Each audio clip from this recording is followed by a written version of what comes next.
Bismillahirrahmanirrahim. Assalamualaikum warahmatullahi wabarakatuh. Bismillah, alhamdulillah, wassalatu wassalamu ala rasulillah, Sayyidina Maulana Muhammad ibn Abdullah wa ala alihi wa sahbihi wa mawalah, la hawla wa la quwwata illa billah. Wa qala rabbi shrah li sadri wa yassir li amri wa hlul 'uqdatam min lisani yafqahu qawli. Amma ba'd. Baik hadirin, kita lanjutkan nanti kita kitab Shahihud Diniyah. Saya share juga sebuah wirid namanya Wiridul Latif.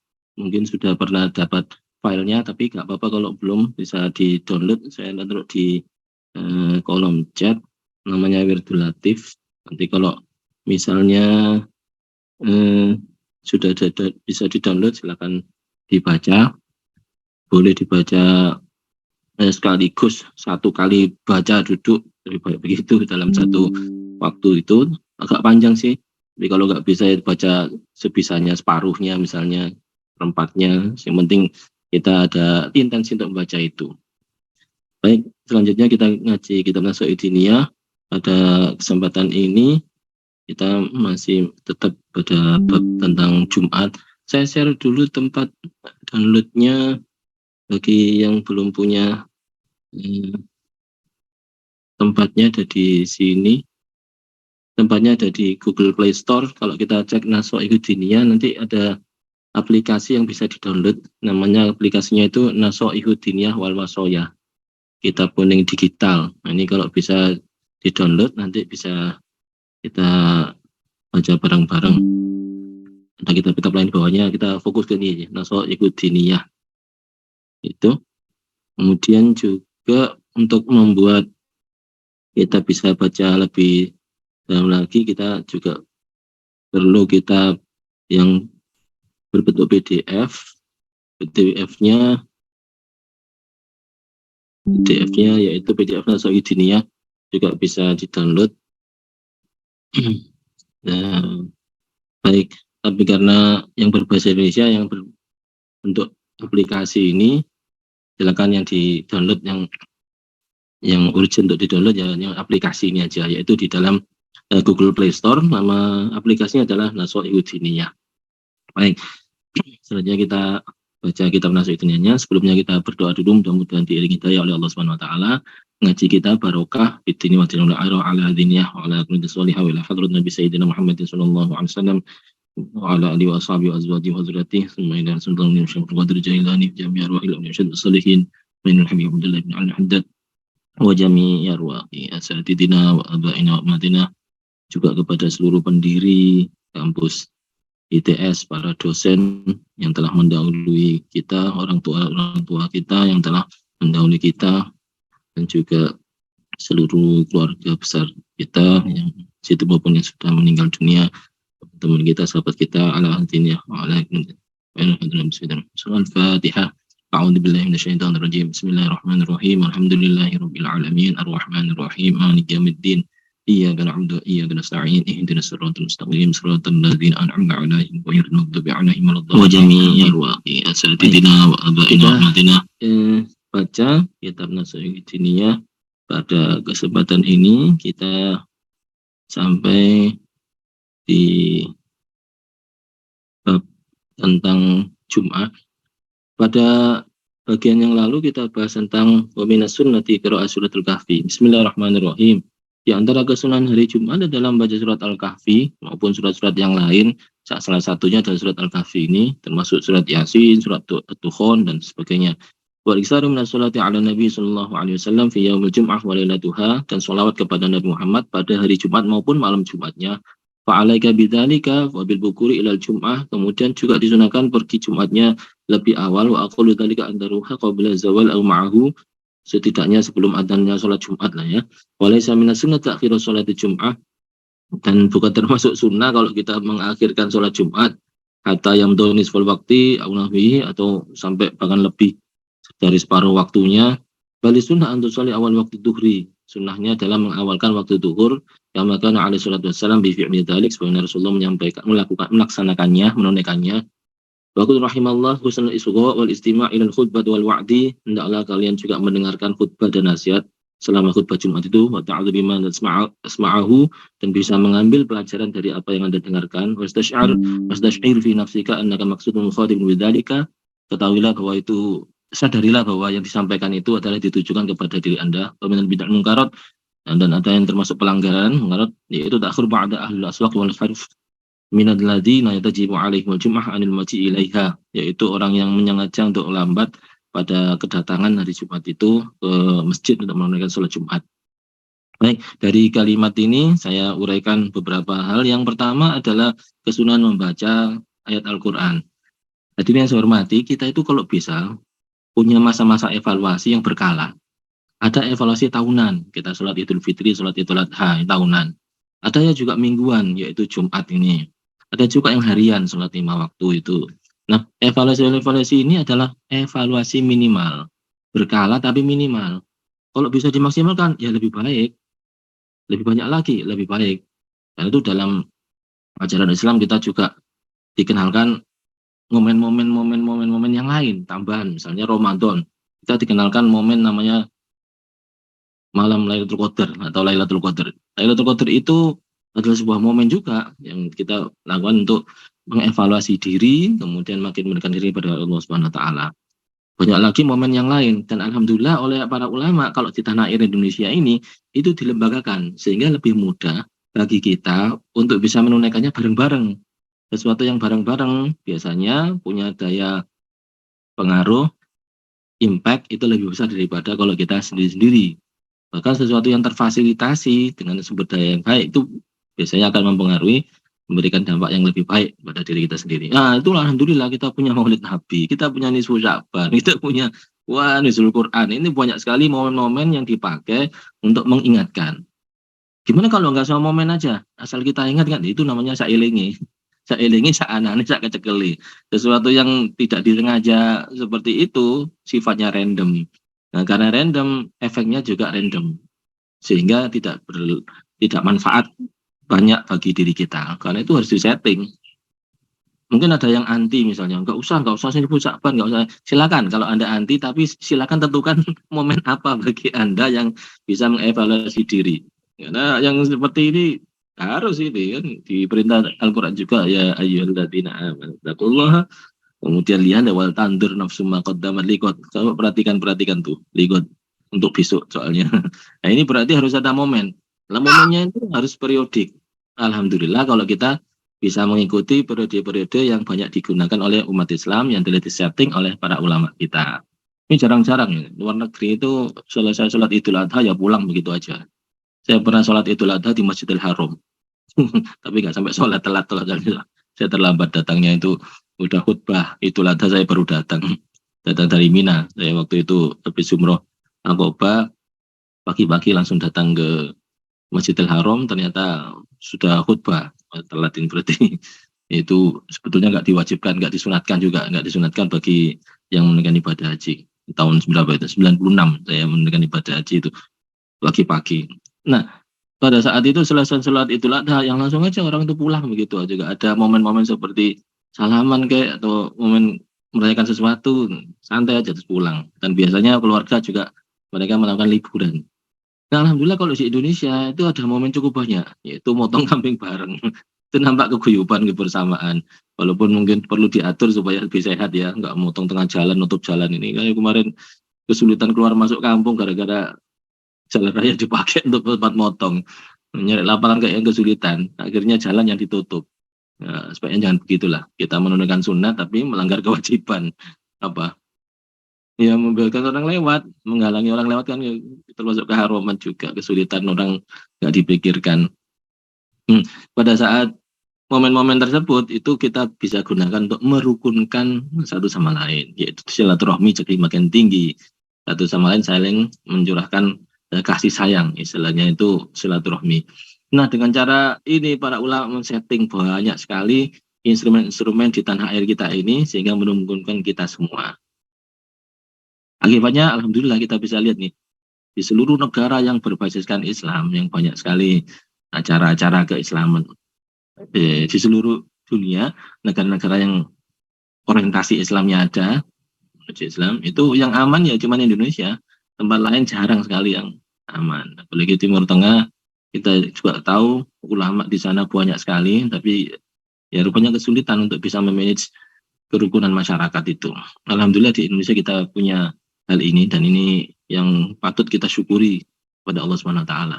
Nah, momen-momen ini sekali lagi itu jadi trigger bagi kita. Trigger itu apa? Trigger bahasa komputer. Momen ini menjadi power bagi kita, tenaga untuk bisa melakukan refleksi diri, kemudian bisa memastikan adanya suatu amal soleh pada hari itu yang rutin dikerjakan. Ya bisa aja tahunan, bisa bulanan, silakan tentukan sendiri. Sekali lagi bagi yang nggak suka, misalnya saya nggak suka ada momen namanya nisfu Sa'ban karena mungkin diprovokasi orang ya, nisfu Sa'ban jelek, padahal nisfu Sa'ban itu dalam Al-Quran ada, dalam hadis ada. Ya sudah, kalau zaman nggak seneng, kadang nggak seneng, silakan tentukan hari lain.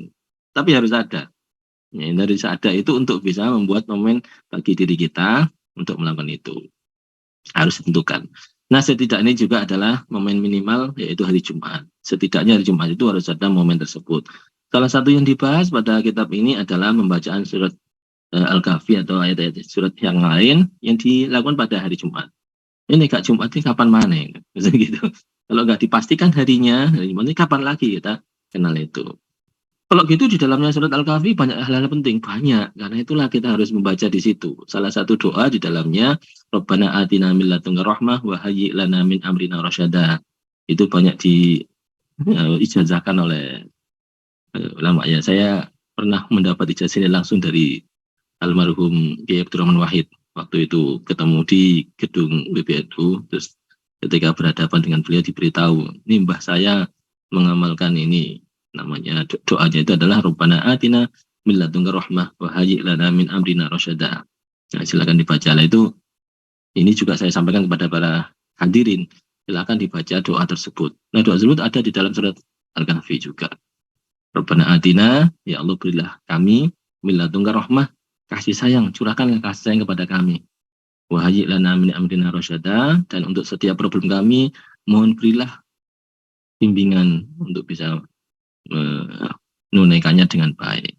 Ya, rasyada itu bisa juga guidance, sehingga ketika kita nggak tahu harus melakukan apa, menentukan apa, lantas diberitahu oleh Allah Subhanahu wa taala. Nah, kalau sudah begitu kita nggak usah nyalah-nyalahkan. Nyalahkan siapa? Ya nyalahkan Allah Ta'ala, itu biasa soalnya. Kalau kita bikin keputusan seringkali, wah salah ini bos. Nyalah-nyalahkan, menyesalkan. Ini yang menjadi kebiasaan buruk ini kita kurangi sedikit demi sedikit. Ya, di dalam Al-Kahfi juga banyak diterangkan tentang sejarah. Di situ ada sejarah Nabi Musa, juga ada di situ insiden-insiden dengan Nabi Khidir yang merupakan tokoh yang berbeda, yang ternyata punya orientasi berpikir substansi dan tidak hanya berpikir yang lahiriah saja, sehingga waktu itu kapal itu kok dirusak, padahal itu kapal habis menolong beliau dinaikkan dengan gratis pula, udah selesai kok malah dirusak. Substansinya ternyata adalah supaya kapal itu selamat, tidak diambil oleh para perampas kapal, perompak atau di situ penguasa Syah Bandar yang rampas kapal yang nampak bagus. Nah, karena ada kerusakan di kapal itu, maka kapalnya selamat, tidak jadi dirampas. Ini substansinya dalam menyelamatkan kapal, tapi kayaknya dia merusak. Nah, ini yang cara berpikir yang berbeda, sehingga kita harus tahu bahwa di luar cara berpikir kita itu ada cara berpikir lain loh. Bahasa kita mindset atau framework. Framework atau mindset ini tidak hanya satu. Jangan sok kalau Anda merasa mentang-mentang sudah doktor, terus melakukan kebenaran, terus dianggap itu benar mutlak. Jangan. Ada juga kebenaran lain di luar framework yang kita miliki ini, gitu. Jangan sok. Ini yang menjadi pelajaran penting ini bagi yang belajar Al-Kahfi setiap minggu, diingat-ingat lagi nih. Udah perjalanan lagi, ternyata ada tembok yang rusak diperbaiki oleh Nabi Khidir. Ternyata tembok itu adalah tembok yang berisi di dalamnya itu adalah hartanya untuk anak yatim itu, yang ternyata bapaknya itu adalah ada tokoh soleh yang sudah nggak ada cukup lama, dan ternyata di dalam tembok itu, di balik tembok itu ada harta yang ditinggalkan untuk anak cucunya, anak keturunannya. Jadi itu diselamatkan oleh Nabi Khidir. Nabi Musa komplain, kenapa kok kita repot-repot bikin tembok itu, padahal orang kampung situ orang yang pelit, kepada kita aja nggak mau menyuguhi. Kita itu lagi lapar, lagi haus saja, mereka nggak mau ngasih air, nggak ngasih makan. Nah, ternyata ada hal lain. Kamu harus mengalahkan hawa nafsumu, mengalahkan keinginan-keinginanmu untuk kebutuhan yang bersifat hakiki, kebutuhan yang sangat substansi, yaitu kebutuhan substansi dari menyelamatkan harta itu untuk si anak yatim anak orang baik ini. Wa kana abuhuma sholihah. Ini juga termasuk pelajaran penting kita bahwa orang-orang baik itu anak-anaknya juga harus kita khususkan, kita berikan kebaikan gitu. Kita perhatikan. Anak orang baik itu ya di kampung anaknya Pak RT, anaknya Pak Lurah, anaknya itu juga orang yang patut kita hormati. Ya orang biasa kita hormati juga, tapi jangan sampai melupakan itu. Itu ada sesuatu yang diberikan oleh bapaknya sebagai kiai, sebagai Pak Mudin itu anaknya juga termasuk bagian dari yang harus kita hormati, penghargaan kepada orang tuanya. Nah ini bacaan Al-Quran maupun amal ibadah lain yang dikhususkan pada hari Jumat. Mungkin pertanyaannya seringkali, apa boleh mengkhususkan amalan itu pada hari tertentu? Boleh, malah harus. Kita punya namanya sholat Jumat itu ya khusus hari Jumat, nggak boleh sholat Jumat hari Kamis misalnya, atau di kodo Sabtu, nggak bisa. Kalau sholat Jumat lewat nggak bisa di kodo, sudah ganti duhur. Itu sholat, apalagi yang lain, puasa, ada Ramadan, khusus Ramadan. Amalan tertentu pada hari atau bulan tertentu atau minggu hari tertentu, itu ada. Itu banyak sekali di dalam ajaran Islam supaya menjadi tonggak bagi kita untuk melaksanakan seperti tadi, evaluasi diri, pendekatan kita kepada Allah Subhanahu wa taala. Begitulah surat-surat, ada surat yang dibaca khusus untuk hari Jumat, yaitu diantaranya ini dari surat Al-Kahfi. Hari-hari lain juga sebetulnya ada, seperti ziarah itu Nabi Muhammad SAW itu punya kebiasaan ziarah ke makam Baqi, ziarah ke berkunjung bahkan sholat di Masjid Kuba. Nah, itu ada jadwalnya sendiri bagi teman-teman yang ibadah haji. Biasanya kalau di Madinah dikasih tahu, nih kita harus pergi ke sholat Kuba nih, karena Nabi juga biasa melaksanakannya. Ini kalau pada hari tertentu, ini disebutkan harinya, ini ziarah ke makam Baqi atau makam Uhud, ziarah ke Uhud. Seperti Sayyidah Aisyah juga begitu, punya kebiasaan ziarah ke makam kakaknya. Kakaknya berarti putranya Sayyidina Abu Bakar Siddiq ya, itu hari Kamis. Ini memang beliau-beliau memang memiliki jadwal-jadwal tertentu untuk melakukan kebaikan tertentu. Nggak apa-apa, itu baik. Supaya apa? Supaya nggak kelupaan. Di Indonesia kita punya jadwal untuk ziarah kepada orang tua, kepada leluhur kita. Baik, ini adalah bagian pertama tadi. Yang kedua itu diusahakan waktunya adalah awal waktu duhur Jumatan itu. Mungkin beberapa yang tidak duhur itu nggak ada masalah tertentu, nggak masalah, nggak apa-apa. Contohnya kalau saya berada di Jepang itu kadang sholat Jumatnya itu atau sholat duhur itu digeser sesuai dengan jam istirahatnya kantor-kantor di sana. Misalnya jam istirahatnya adalah setengah 12, maaf mungkin jam 12 tepat ya.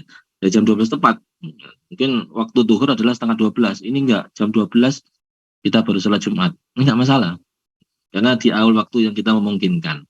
Tuh.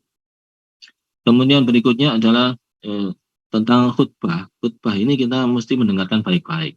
Masalahnya, hampir semua orang kalau khutbah sudah dimulai, itu mulai tidur. Sudah begitu khutbah dimulai, mulailah kita tidur.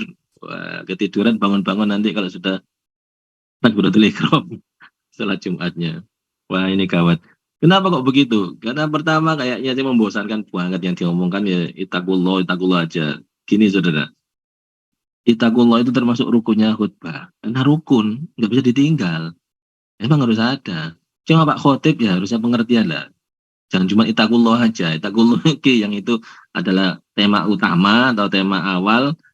Tapi setelah itakullah itu, marilah kita membahas yang masalah-masalah yang agak waqi'iyah itu, yang kontemporer, masalah yang terkini, yang perlu dibahas, yaitu yang dihadapi oleh para jamaah.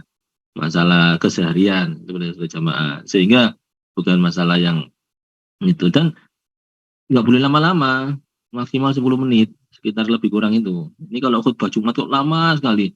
Saya kadang-kadang itu bingung, ini hampir 1 jam kok belum selesai khutbahnya ini. Padahal khutbah Jumat itu diharapkan, disunahkan supaya singkat, tapi sholatnya panjang. Ini kebalik, khutbahnya panjang banget, tapi sholatnya singkat. Ayatnya pun ayat yang golongannya inna a'toina kal kausar. Itu pendek banget. Sama qul huwallahu ahad. Waduh pendek banget itu. Khutbahnya panjang. Kenapa kok panjang? Ya soalnya kan amplopnya besar banget. Khutbahnya pendek itu nggak pantas.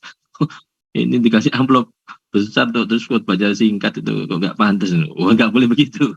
Ini tuntunannya Rasulullah itu khutbahnya singkat. Kenapa kok singkat? Karena itu emang hanya reminder.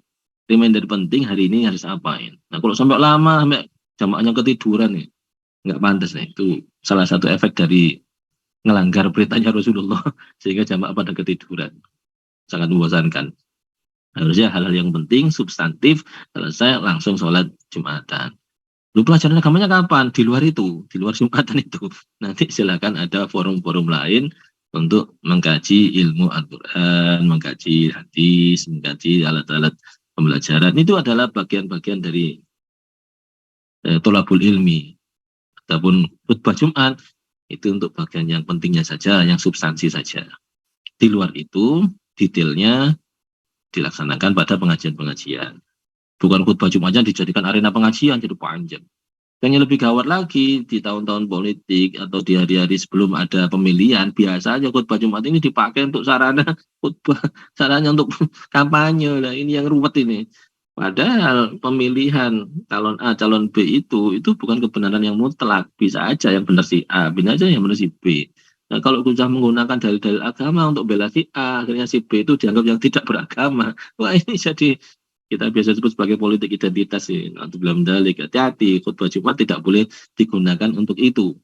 Ini banyak sekali. Di dalam Al-Quran pun diterangkan, wala yagurronakum billahil ghurur. Jangan sampai kalian tertipu dengan orang yang mengatasnamakan Allah. Oh, gitu. Jadi demi mempromosikan si A, akhirnya dia menggunakan nama Allah, menggunakan nama agama, menggunakan nama Al-Quran sebagai pembenar. Akhirnya yang tidak seperti ini, yang tidak milih si A, berarti tidak Al-Quran, berarti tidak Islam. Wah, itu gawat sekali. Itu yang menipu atas nama Allah. Itu tidak boleh. Ya, jangan sampai jadi korban Anda. Apalagi pelakunya, jangan pelakunya itu harus segera insaf, ini harus matur pada Allah. Sudah santai aja, ini pilih si A karena si A begini, tapi di luar momen-momen yang khutbah Jumat itu. Karena ini adalah bagian-bagian yang dijadikan sebagai syairillah, syiar-syiar Allah, syiar Islam. Jangan dipakai untuk itu. Itu kadang-kadang ya membuat orang jadi malas mau Jumatan itu ya gara-gara kayak gitu. Buat orang jadi mau malas ke masjid ya gara-gara gitu. Karena masjidnya dipakai untuk kebutuhan praktisnya hawa nafsu tertentu. Baik, kita sudah paham. Kalau gitu norma-norma pentingnya saja yang disampaikan pada khutbah Jumat. Sehingga seluruh jamaah bisa menerimanya. Tuh. Kemudian ada lagi yang bid'ah mungkarat. Bid'ah mungkarat itu pelanggaran. Ini biasanya lebih terlambat, suka terlambat. Para ahli aswak al harf itu maksudnya para pedagang, para pekerja, para pegawai maupun para pedagang itu biasanya bisnismen ya agak-agak terlambat lah datangnya itu Jumat. Ya gimana lagi ini kan ya oke, bagaimana kita atur. Justru itu maka khutbahnya jangan lama-lama. Itu biasanya mereka telah menunggu khutbahnya itu sampai kalau khutbahnya pendek langsung menuju sholat Jumat maka bisa dipastikan supaya hadir nggak sampai terlambat. Demikian hadirin untuk tentang Jumatannya. Lanjutkan berikutnya bacaan dari kitab Nasa'il Dunia. Kita lanjutkan sedikit. Bismillahirrahmanirrahim. Wajibu ala wulatil umuri ayuha miluhum. Ini kurang lam ini. ayahmiluhum ala dzalika wa yu'aqibu man takhallafa minhum 'an al-jum'ah ba'da ta'aruf wal indar. Ulatul umur itu pejabat pemerintahan itu diminta supaya memaksa mereka melakukan sholat Jumat ini dan bahkan memberikan sanksi bagi yang tidak mau Jumatan. Ini nggak bisa kita lakukan ini karena kita punya perjanjian bahwa kita ibadah pribadi itu nggak boleh diikut campuri oleh orang lain. Kalau ada orang lain ikut campur, ini bagi yang kelompoknya itu memang dalam satu apa namanya dalam satu klaster, misalnya dalam sebuah pondok pesantren misalnya ada Pak Kiainya boleh memberikan sanksi seperti ini. Wulatul umur bukan berarti pemerintah ya, mohon maaf ini yang mengurusi masalah itu. Kalau nggak mengurusi ya nggak masalah. Yang mengurusi masalah itu nggak yang memberikan sanksi. Tapi kalau tidak dalam tanggung jawabnya itu yang nggak boleh sembarangan disanksi. Oke, kita ambil substansinya sekarang. Orang tua misalnya, ya hendaknya memberikan sanksi kalau anaknya tidak segera sholat Jumat itu. Demikian pula kalau dalam lembaga pendidikan, rasanya harus segera memberi sanksi. Nah, sanksinya apa? Sanksinya itu yang mendidik, jangan dipukuli, jangan sampai jatuh. Ya, tentu saja dengan ta'aruf dan wilindar, yaitu dengan mengingatkan, memberitahu dan mengingatkan, ini waktunya sholat Jumat. Dan menurut saya, poin penting dari sini itu bukan pada bagian menghukumnya, tapi pada bagian yang memfasilitasinya supaya bisa terlaksana. Kenapa kok begitu pentingnya? Emang satu-satunya kesempatan ya dalam satu minggu itu harus ada satu waktu momen yang mengingatkan seseorang itu adalah harus manut kepada Allah. Makanya takwallah tadi itu sebagai rukun khutbah. Ittaqullah itu rukun khutbah. Kalau ketinggalan itu nggak sah jumatannya itu. Betulnya begitu. Tapi ya kadang-kadang nggak dilakoni juga. Ini kata kutip-kutipnya itu kelupaan. Lu nggak ittaqullah rek ya apa iki? Ngomong orang itu, saudara-saudara kita begini begitu. Ittaqullah lupa. Nah, penting kita kalau jadi harus punya orientasi manut kepada Allah, nurut kepada Allah. Itu takullah itu artinya nurut kepada Allah. Wala rukhsah laula liwulatil umuri fi tarki dzalika wa majrahu majrahu. Iya, mesti mesti kita lakukan penfasilitasi masyarakat untuk bisa sholat Jumat dengan baik. Wa ma walahumullahu wa amrun ibadahu illa yuqimu fihim sya'iratina sya'iratinhi wa yahmiluhum ala iqamati faraidihi wa jitnabi maharimihi. Supaya mereka para orang-orang yang mendapatkan amanah untuk mengurusi masyarakat itu dapat memfasilitasi masyarakatnya menjalankan kewajiban dan menjauhi larangan. Wa ma tartaba minal masalih ad-dunyawiyah ala wujudil ulati fa huwa tabi'un lidzalika wala haqqa bihi wallahu a'lam. Jalankan kesunahnya. Wa min tamamil muhafadzah ala shalawati, ini tentang kesunahan salat-salat sunnah. Di antara kesempurnaan dalam kita memelihara sholat, husnul muhafadzah ala rawatibiha wa sunnaniha allati tatabasyari alaihi salatu wassalam ila fi'liha qabla sholati wa ba'diha wa dzalika li'anna nawafila jawabirun lil faraidi kama warada. Ini poin pentingnya adalah kita pelihara sholat sunat itu sebagai jawabir, itu sebagai penambal atas kekurangan ketika kita menunaikan sholat fardu. Ini udah istilah tambal itu. Iya, untuk menambal katakanlah itu sarung ada bolongnya. Itu bolongannya itu harus ditambal. Tambal itu ada dengan kesunahan-kesunahan itu. Sehingga kewajiban kita sehari-hari yang ada kekurangannya itu disempurnakan dengan sholat sunat. Sholat fardunya wajib. Nah, sholat sunat ini ada yang rawatib, ada yang tidak rawatib. Rawatib itu yang ngikuti sholat fardu, qobla dan ba'da duhur, qobla asar. Sesuatu yang disunahkannya itu mengikuti sholat fardu kita sebut dengan rawatib. Yang nggak mengikuti fardu nggak rawatib. Apa misalnya sholat duha itu nggak ngikuti sholat fardu, itu nggak ada hubungannya dengan sholat subuh, nggak ada sholat duhur. Nah, rawatib ini adalah qobla duhur, qobla ba'dal maghrib, itu adalah rawatibnya sholat maghrib. Ini adalah modelnya sholat sunat rawatib dan kesunahan yang lain. Fa idza waqa'a fil fardhah naqul sawahtilal bisa babikillati khusyu'in aw huduri qalbin aw ghairi dzalik kanat nawafilu mutammimatun lidzalikan nuqsani wa maslahatun lidzalikal ikhtilali. Sehingga ketika sholat fardu kita kurang khusyuk misalnya, atau hadirnya hati itu minimalis, gak spiro hadir hatinya kemana-mana, itu bisa ditambal dengan menunaikan sholat sunnah tadi. Itu sebagai penyempurnanya, mengatasi kekurangannya. Walam takulahu nafilatun baqiyatun fardhatun naqisatun. Barang siapa tidak menunaikan salat nawafil, maka salat fardunya tetap kurang. Dan ia pun kehilangan pahala besar yang dijanjikan bila mengerjakan salat-salat nawafil itu. Nawafil itu salat sunat artinya. Nafilah itu satu, nawafil itu banyak, jamaknya nafilah. Nafilah itu artinya kesunahan, salat sunnah. Wafatul thawab al-azim wal mau'idu bihi ala fi'li dzalika fi tilka nawafil. Dan salat sunat itu juga ada pahalanya.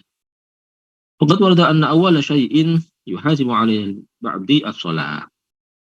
Sesuatu yang pertama kali dihisab itu adalah tentang sholatnya. Fa idza wajadna qisatun, kalau dari 5 waktu itu ada kekurangan, qalu unduru hal lahu min nafilah tukamilu biha sholat. Malaikat diperintah coba perhatikan, cek yang sunahnya ada enggak? untuk penyempurnaan yang wajib yang kurang ini. Ada Tuhan, oke berarti cek, kemudian ditambalkan kepada yang wajib yang kurang-kurang tadi. Wal wirat ma'rufatun wa masyhurat untuk di syahrul dua am dzikriha. Dan sholat yang berupa sholat rawatib maupun yang non rawatib sunahan ini itu sudah masyhur dan kita semua sudah tahu penunaiannya. Baik hadirin yang saya hormati, bahwa dalam melaksanakan kewajiban sholat fardu itu sudah kita bahas beberapa kali pertemuan tentang sholat fardu dan semua unsur-unsur di dalamnya itu ada aja kekurangannya. Nah, sholat sunat ini penambalnya. Tapi jangan lantas sholat sunat ini sebagai sunnah, akhirnya kita mengabaikan kewajiban-kewajiban lain. Ya mohon maaf ini kadang-kadang ya karena saking semangatnya sholat sunat, akhirnya kewajiban-kewajiban penting lainnya terabaikan. Contoh apa contohnya? Contohnya itu kerjaan. Ini dikasih tugas sebagai Pak Lurah untuk duduk mau menandatangani surat-surat dari warga. Kemana Pak Lurah? Masih sholat sunat duha, 12 rakaat. Waduh, gak mari-mari Pak. Setengah jam lebih ini belum selesai. Ini adalah keputusan yang kurang bijak. Sehingga kalau kita mendapatkan amanah yang berupa kewajiban, terutama yang wajib ya, itu kewajiban harus lebih ditunaikan daripada kita menunaikan kesunahan. Gitu. Nah, tadi dikisahkan bahwa fungsinya si sunnah ini adalah untuk menambal kekurangan pada kewajiban. Jangan dibalik, demi melaksanakan kesunahan, kewajibannya diabaikan. Oh, ini salah logika ini, salah mindset. Kita harus biasakan berpikir yang benar, berpikir yang logik. Logikanya harus sehat. Nggak boleh demi kesunahan, akhirnya meninggalkan kewajiban. Kadang-kadang ini demi bisa ziarah Wali Songo, terus suaminya ditinggal nggak bisa makan, wah gawat itu. Atau sebaliknya suaminya demi keliling nyekar ziarah terus istrinya nggak dikasih nafkah, nggak boleh begitu. Itu kewajiban lebih diutamakan, malah harus itu baru kesunahan. Ya tentu baik ziarah itu, tapi kalau mengabaikan kewajiban, ya nilai kebaikannya jadi sirna. Ibaratnya sibuk tahajud lupa sholat subuh itu. Ini mementingkan tahajudnya sehingga nggak subuhan karena melekan sampai malam sampai pagi. Baik hadirin, saya lanjutkan lagi di kitab nasihatnya. Wa minal muta'akkidi fi'luhu wal muadibatu alaihi, dan di antara yang dianjurkan untuk menunaikannya salat ini adalah salat witir. Rasulullah bersabda, innallaha witrun yuhibbul witra wa utiru ya ahlul Qur'an. Allah Ta'ala itu witir, ganjil dan menyukai salat witir, karena itu tunaikanlah salat witir wahai para ahli Quran. Ahli Quran itu kita. Ahli itu apa pakar? Bukan. Ahli itu bukan pakar. Ahli kubur apa pakar kuburan? Bukan. Ahli waris apa pakar warisan? Bukan. Ahli itu orangnya. Orang yang berhak mendapatkan warisan namanya ahli waris. Para ahli kubur, para penghuni kubur ya. Ahli Surabaya, para penghuni kota Surabaya. Itu bukan ahli, itu pakar. Ahli Quran berarti orang yang mendapat beban untuk mendapatkan pencerahan dari Al-Quran. Dia adalah umat Islam. Wa kullu muslimin ba'da min ahli Al-Quran di annahu mu'minun. Dan setiap muslim itu yu'addu kok ba'da. Yu'addu min ahli Al-Quran. Setiap muslim terhitung sebagai ahli Al-Quran karena mereka beriman kepada Al-Quran. Wa mutalibun bil amali bima fihi wa qala alaihi wasallam al-witru haqqun faman lam yutir falaisa minna. Witir termasuk hak. Maka siapa tidak suka dengan witir itu maka bukan termasuk golongan kami, tidak melakukan itu. Kalau saya sebut sebagai tidak menunaikan, nanti banyak sekali orang tidak menunaikan salat witir, masa jangan bukan bagiannya Nabi bukan ya, enggak suka. Wa aksir sholatul witri 11 rakaat. Wa aksaru sholatul witri, maksimal sholat witri jumlahnya 11 rakaat, minimalnya 1 rakaat. Jadi kalau kita capek diusahakan aja 1 rakaat selesai. Kalau bisa 3 rakaat. Walabat sablik itu. Sorry ala salatin wa min autarib salatin kanan mustahabu lahu ayaqra bil ula ba'dal Fatihah sabihi rabbikal a'la. Nah, salat witir 3 rakaat, kalau bisa 3 rakaat ya. Ya itu urutannya salat witir itu gini. Ba'dal Fatihah, walad dhalin amin, itu baca sabihi rabbikal a'la. Itu rakaat pertama. Rakaat kedua baca setelah Al-Fatihah baca qul ya ayyuhal kafirun. Rakaat ketiga setelah Al-Fatihah baca muawwidzatain. Rabbil falaq min nas. Qul ya ayyuhal kafirun. Ya. Seperti kalau kita tarawih itu, qul huwallahu ahad, qul birabbil falaq, qul birabbin nas gitu ya. Jadi kalau kita tarawih kan gitu kan ya. Salat witir kan 3 rakaat kan. Rakaat pertama itu kita baca setelah Fatihah baca Sabbihisma rabbikal a'la. Imamnya baca gitu kan. Salat rakaat kedua baca setelah Fatihah baca Qul ya ayyuhal kafirun. Nah, ini kadang 2 rakaat salam terus 1 rakaat lagi gitu ya. Ada yang 3 rakaat langsung. Silakan mau 2 rakaat salam kemudian 1 rakaat lagi itu yang afdol karena ada pemisahnya berupa salam. Salam itu juga tuh ibadah sendiri. Tahiyat itu ibadah sendiri dan itu mengikuti perintah Rasulullah bahwa sholat sunat itu 2 rakaat. Kemudian yang rakaat ketiga baca kulhu birabbil falaq birabbin nas, 3 surat itu. Itu adalah kesunahan untuk salat witir. Waman autari ba'sa min salasi qara'a fi ma qabla salas alladhi yatasiru min al-Qur'an wa kullama tala wa kasru kana afdalu wa qara'a fi salas ma taqaddama dzikruhu ma taqaddama dzikruhu. Ya, untuk yang lebih dari 3 rakaat silakan memilih ayat Al-Qur'an yang mudah baginya untuk dibaca.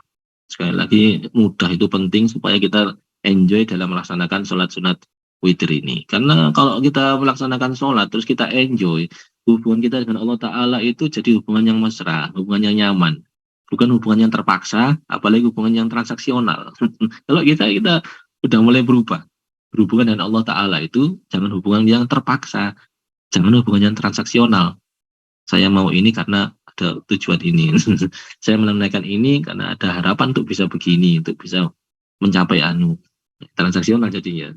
Beda dengan kalau kita menunaikan ini, saya persembahkan untuk Allah Ta'ala. Ini sebagai kebanggaan kami, alhamdulillah kami diberi kesempatan untuk bisa menunaikan ini. Itu kebanggaan diri kita di hadapan Allah Subhanahu wa Ta'ala. Matur nuwun kita kepada Allah Ta'ala. Itu hubungannya jadi nyaman. Wa mahma tar qabla naumihi summa istayqadha min al-layli faqasada ayusalli wa yusalli ma yadama badalahu wa witruhu al-awwalu kafihi. Kalau bisa mengerjakan sholat witir setelah bangun tidur, ya silakan dikerjakan bangun tidur. Tapi kalau khawatir nanti jebol tidur tahu-tahu bangunnya itu sudah subuh, berarti nggak ada kesempatan sholat malamnya itu, maka witirnya ditunaikan setelah sholat isya, belum tidur ya. Kalau sebelum tidur kemudian terdalang di waktu malam bermaksud sholat, maka hendaklah ia sholat sesuai keinginannya dan witirnya yang pertama sudah cukup baginya. Nah kalau sudah witir setelah sholat isya, malam ketika bangun tidur sholat tahajud, apakah witir lagi? Gak usah kan, tadi sudah witir. Jadi setelah witir boleh sholat-sholat lagi? Boleh, nggak berdosa. Jangan masalah, witir sudah terakhir, setelah witir nggak boleh ada lagi. Enggak, boleh. Termasuk Ramadan setelah sholat witir di bulan suci Ramadan bersama imam terus tidur, nanti menjelang sahur bangun sholat tahajud boleh ya, boleh sekali, nggak apa-apa. Jadi witir kalau yang diperintahkan usahakan sebagai akhir sholat malammu, sholat malammu itu prioritas pertama. Prioritas pertamanya witirnya itu di akhir malam. Tapi kan bukan berarti setelah itu bukan prioritas. Itu opsi A itu, pilihan yang tertinggi prioritasnya. Nah setelah itu juga ada prioritas-prioritas lain. Artinya boleh sholat witir itu dikerjakan sebelum tidur. Dan setelah bangun tidur ada sholat sunat lain boleh. Karena tidak termasuk larangan haram sholat sunat setelah sholat witir, nggak termasuk. Beda sama sholat ya asar, setelah asar nggak boleh sholat sunat, itu beda sama itu ada larangan. Seperti sholat subuh itu nggak boleh, setelah sholat subuh sholat sunat nggak boleh, itu juga ada larangan. Itu pun larangannya masih negosiable itu. Contohnya apa? Contohnya sholat qadha. Habis sholat subuh baru ingat, oh iya, tadi malam belum sholat isya saya. Oh, itu walaupun sholat subuh selesai, itu sholat lagi nggak apa-apa, itu sholat isya. Sholat qadha ya. Atau sholat yang ada sebab. Habis subuh ternyata lihat ke atas, loh, gerhana bulan. Nah, sholat sunat khusuf ya. Khusuful qamari. Khusuf. Itu adalah sholat yang ada sebab. Itu pun karena ada sebab. Baik hadirin, kayaknya sampai di sini dulu. Ini yang salat pentingnya baru kita bahas adalah salat sunat witir. Salat Jumat dan witir. Demikian kita akhiri, sama mengamalkan dengan baik. Bismillahirrahmanirrahim. Alhamdulillahirabbil alamin. Allahumma shalli wa sallim ala sayyidina Muhammad wa ala alihi wa sahbihi ajma'in. Walhamdulillahirabbil alamin. Allahumma inna nas'aluka al-'afwa wal 'afiyah wal mu'afata ad-da'imah fid din wad dunya wal akhirah. Nas'aluka 'ilman nabiyyin wa hifdzal mursalin wa ilhamal malaikatil muqarrabin bi rahmatika ya arhamar rahimin. Rabbana atina fid dunya hasanah fil akhirati hasanah wa qina adzabannar. Wa sallallahu ala sayyidina Muhammad. Alhamdulillahirabbil alamin. Assalamualaikum warahmatullahi wabarakatuh. Waalaikumsalam warahmatullahi wabarakatuh. Waalaikumsalam warahmatullahi wabarakatuh. Perjalanan bagus, ngapunten. Iya, hati-hati di jalan. Iya. Nggih. Atur nuwun banget. Nggih. Oke, monggo. Salam. Silakan. Silakan.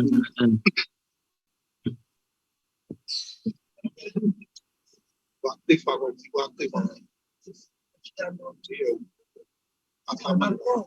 Hadirin kalau ada yang tanyakan, monggo, silakan.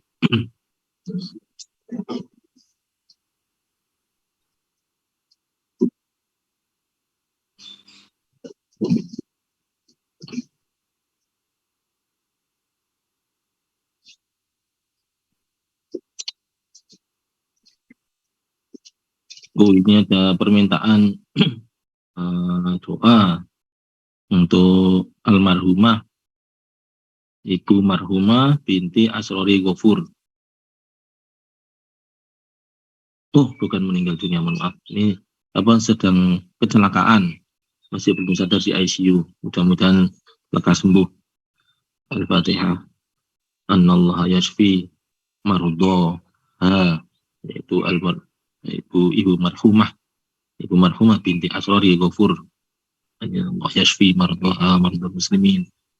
Bi barakati Sayyidil Mursalin Sayyidil Muhammadin sallallahu alaihi wasallam. Al-Fatihah. Bismillahirrahmanirrahim. Alhamdulillahirabbil alamin. Ar-Rahmanir-Rahim. Maliki yaumiddin. Iyyaka na'budu wa iyyaka nasta'in. Ihdinas siratal mustaqim. Siratal ladzina an'amta 'alaihim ghairil maghdubi 'alaihim waladdallin. Amin. Ya, mudah-mudahan lekas sembuh. Di ICU.